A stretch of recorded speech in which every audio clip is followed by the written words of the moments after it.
안녕하세요, 하얀말입니다. 네, 오늘은 조던 필 감독의 어스에 대한 상징적 의미 분석을 해보겠습니다. 어스는 영화 특성상 스포 없이 관람하신 다음에 이 영상을 보시길 권해드립니다. 상징적인 부분을 모두 분석하고 있기 때문에 스포가 굉장히 많다는 점 주의해 주시면 될 것 같습니다.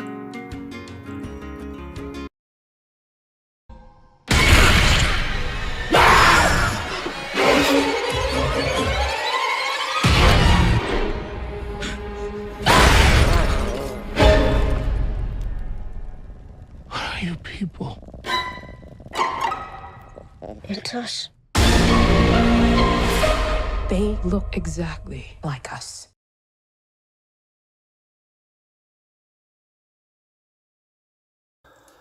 어스 안에서의 남자들은 굉장히 무력한 존재입니다. 이야기의 초반, 애들레이드의 어린 시절, 게임에 정신에 팔려 그녀를 제대로 돌보지 않은 사람은 바로 엄마가 아니라 아버지죠. 그로 인해서 애들레이드가 트라우마를 겪게 되자 오히려 아버지는 상황을 변명하게 급급합니다. 그런데 이 상황은 똑같이 반복되죠. 애들레이드의 남편 게이브 역시 애들레이드가 불길하다고 말하는 해변을 굳이 가려하고 애들레이드의 감정에 관심을 가지기보단 헛웃음을 지으며 비웃습니다. 그러니까 이야기의 중간에서는 당신에겐 결정권이 없어 라는 말까지 애들레이드에게 듣게 되며 실제로 도플갱어들과 맞서는 것은 결국 애들레이드죠. 게이브는 주로 보수적입니다. 노예적이고 문제를 해결하려기보단 피하려고 하죠. 자신의 도플갱어와 싸울 때 역시 폭죽이 빗나간다거나 어딘가 좀 모르게 부족한 부분이 보입니다.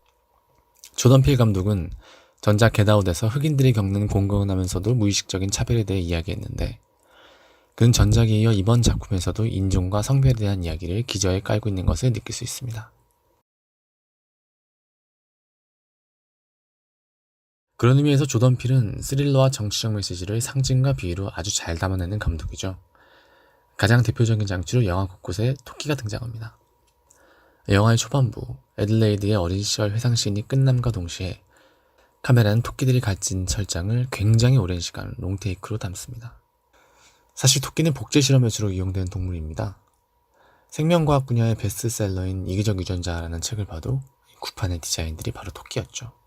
그러니까 이 영화는 대담하게도 사실 오프닝에서부터 우린 지금부터 도플갱어에 대한 이야기를 할 거고 그 도플갱어는 바로 복제인간이야 라고 이야기하는 셈입니다.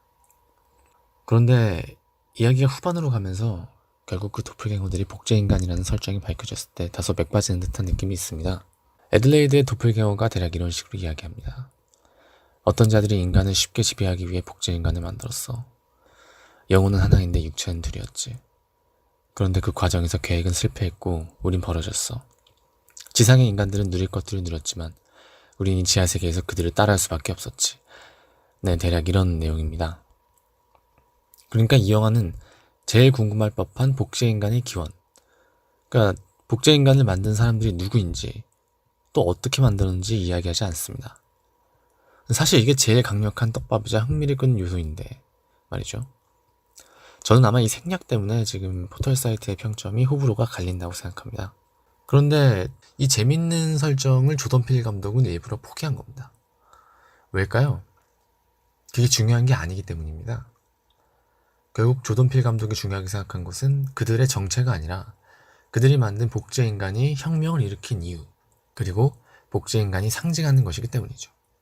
따라서 그는 관객들이 여기에서 그 상징을 읽어낸다면 그러한 설정 없이도 영화가 충분히 재미있을 거라고 생각한 겁니다. 그럼 복제인간이 상징하는 것은 뭘까요?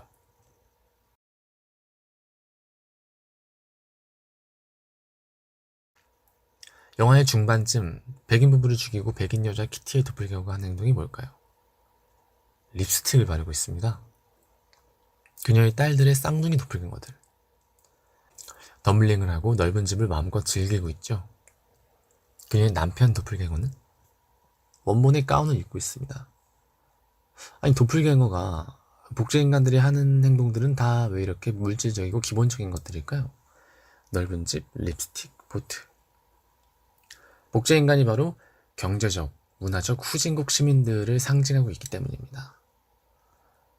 네, 후반부에 애들레이드의 도플갱어가 지하세계에 대해 설명해 줄 때 그 놀이공원에서 한창 즐기고 있는 지상세계의 사람들을 지하세계의 사람들이 어떻게 합니까? 따라하죠. 복제 인간이기 때문에? 아닙니다. 그건 영화적 설정입니다. 그건 바로 선진국, 부자들, 세계 문화의 중심 인물들이 하는 행동을 똑같이 따라하는 경제적, 문화적 후진국 시민들을 상징하는 겁니다. 그들이 세상의 중심이기 때문입니다. 유행, 행복, 광고 다 거기서 나오지 않습니까? 그래서 복제 인간들은 경제, 문화적 후진국 시민들은 혁명을 일으키는 겁니다. 왜일까요? 불평등하기 때문입니다. 같은 인간인데 태어날 때 내 의지로 인종과 성별과 나라를 고르지 못했는데 그런 것과 상관없이 평생 차별받고 남은 평생 인생이 달라지기 때문이죠. 그러니까 조던필은 이렇게 말하는 겁니다.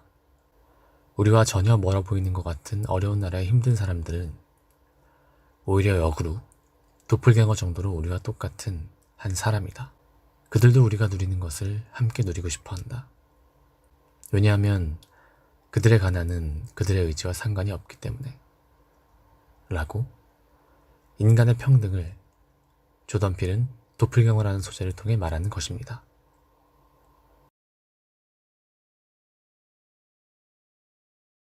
영화의 초중반 혁명군의 리더 애들레이드가 말합니다. 너 때문에 난 원치 않는 남자와 결혼했고 나 스스로 아이들을 혼자 낳았어. 언어와 의식을 갖고 있어도 이미 지상세계의 애들레이드를 따라할 수밖에 없는 애들레이드는 어떻게 혁명을 준비할 수 있었을까요? 바로 지상의 애들레이드가 발레를 했기 때문입니다. 몸을 빼앗고 나서 지상의 애들레이드가 호두깎이 인형에 맞추어 춤을 춥니다. 그러자 지하세계에 빼앗긴 진짜 애들레이드 역시 프로그램에 의해 자신도 같이 춤을 추게 되죠. 꿈이란 뭘까요? 바로 진정한 자기 자신으로 사는 행위죠. 몇십 년에 걸쳐 마침내 프로그램을 깨고 혁명을 준비하여 바깥으로 나올 수 있었던 이유는 바로 그 진정한 자기 자신의 경험을 프로그램으로 남아 이어받았기 때문에, 그리고 결정적으로 지상세계의 애들레이드는 그 꿈을 포기했기 때문이 아닐까 하고 생각해봅니다. 이 이야기가 뭘까요? 아까 도플갱어는 바로 경제 문화적 후진국 시민들, 그리고 관객인 우리 자신이라고 했죠. 그러한 조던필의 세계에서 복제인간, 도플갱어들이 그 무시무시한 프로그램을 깨고 지상으로 나올 수 있는 힘이 뭐라고 말하고 있을까요? 수많은 미디어의 광고, 주입된 행복, 따라하는 행복을 이길 수 있는 게 뭐라고 말하고 있을까요? 진정한 자기 자신으로 사는 것, 바로 꿈이라는 이야기입니다. 멋지지 않나요? 그래서 중간에 꿈을 포기한 지상의 애들레이드는 지하의 애들레이드에게 쪽도 못 쓰고 당하게 되는 겁니다. 지하의 애들레이드는 계속 꿈을 꿨으니까요.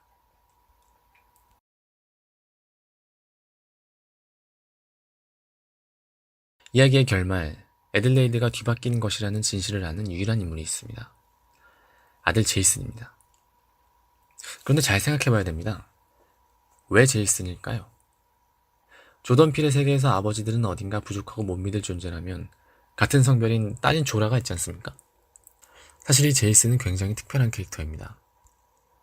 첫째, 유일하게 가족 중에 가면을 쓰고 다닙니다. 둘째, 가족들이 벤에서 타 죽을 뻔했는데 유일하게 진상을 눈치채고 비극을 막습니다. 셋째, 지상세계의 인물들 중 도플갱어를 조종할 수 있는 유일한 사람입니다. 넷째, 예레미야 11장 11절을 들고 있던 사람을 죽인 도플갱어, 즉 최초의 도플갱어를 본 최초의 인물입니다. 마지막으로 다섯째, 애들레이드의 진실을 아는 유일한 인물입니다. 그러니까 이야기 내내 중대한 진실을 눈치채거나 이야기를 이끄는 숨겨진 인물이 바로 제이슨인 거죠. 그러면 이토록 특별한 장치는 왜 조라가 아니라 제이슨일까요? 제이슨이 가장 어린 존재이기 때문입니다. 이는 앞서 말한 4번과도 이어지는데, 생각해보면 애초에 애들레이드가 자신의 도플갱어를 만난 것도 딱 제이슨의 나이대였습니다. 가장 어린 두 인물이 이야기들의 시작과 중심, 끝을 담당하고 있는 거죠. 가장 어리다는 건 뭘까요? 가장 편견이 적다는 뜻입니다. 도플갱어에게, 복제인간에게, 즉 행복을 만들어내는 선진국 사람들과 그것을 따라하는 후진국 사람들에게, 그리고 바로 우리 자신에게 편견이 적다는 뜻이죠. 그런 의미에서 딸 조라는 안 되는 것입니다.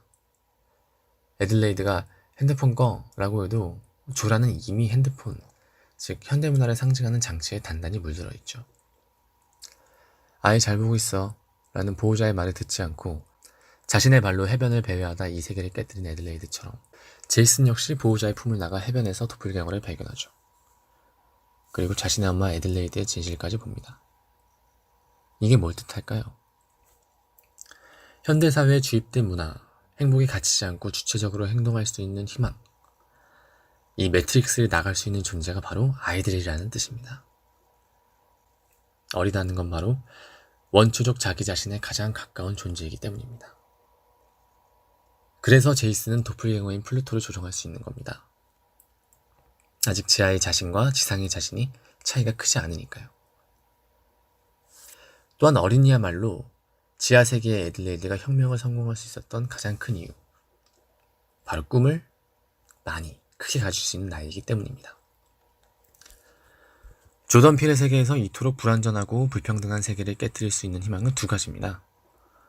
첫째는 진정한 자기 자신, 즉 꿈이고, 둘째는 모든 진실을 볼 수 있는 제이슨만의 특성, 즉 아이인 겁니다. 꿈과 아이, 스릴러 영화의 희망치곤 참 아름답지 않나요? 그리고 그 매트리스를 나갈 수 있는 희망인 제이슨이 도플갱어, 즉 후진국 사람을 보고 이렇게 말하는 겁니다. What are you people? It's us. 우리잖아. 저 후진국 사람들도 우리잖아. 저 사람들도 우리랑 똑같은 사람들이잖아. 네, 이상으로 어스의 상징적 의미를 알아보는 시간을 마치겠습니다. 이 영상을 통해서 좀 어스에 관해서 궁금하셨거나 좀 의문이었던 점들 많이 풀리셨으면 좋겠습니다. 재밌게 보셨으면 아래 구독, 좋아요, 댓글 남겨주시고 또 궁금한 상징들 있으면 댓글로 남겨주시면 좋겠습니다. 지금까지 하얀말이었습니다. 감사합니다.